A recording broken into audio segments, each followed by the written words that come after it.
So what really drives me and motivates me are those aha moments. And I've had thousands of those in the last few years, particularly in this role, but overall in my career.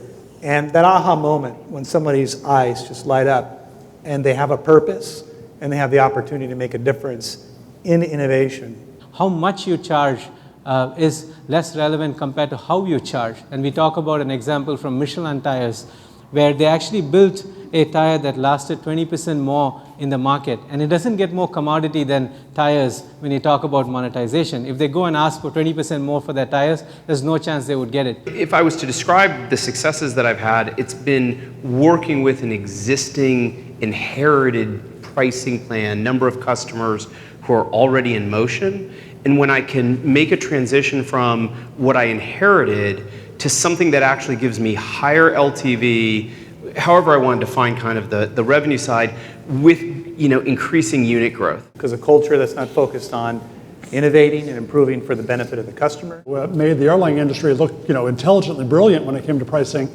on how to actually price this unbelievably expensive R&D and innovation that was semiconductors, and being able to have the vocabulary and really follow some of the recipes that Simon-Kucher brought to Silicon Valley. In any company, whether it's small or large, failure becomes the biggest concern the bigger you get. There's a lot of anxiety around that initial launch price and how do you get that right. But if you don't think about aligning price to value and pricing not only for now but where your company is headed. You should ideally follow Steve Jobs' advice and start product design and innovation with the user experience in mind, and then work backwards to technology.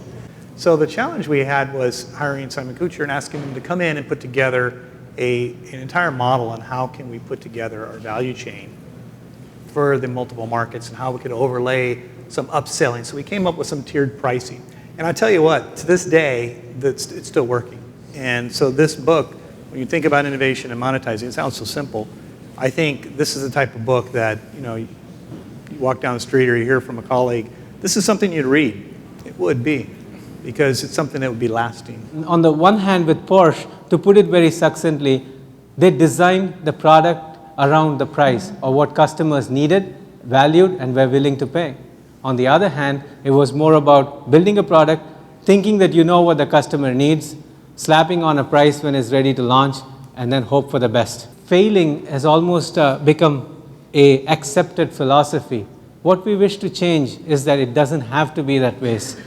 We don't want the billions to be wasted. If you know what you're building and designing your products around the price, you would know that you will monetize and not hope that you will.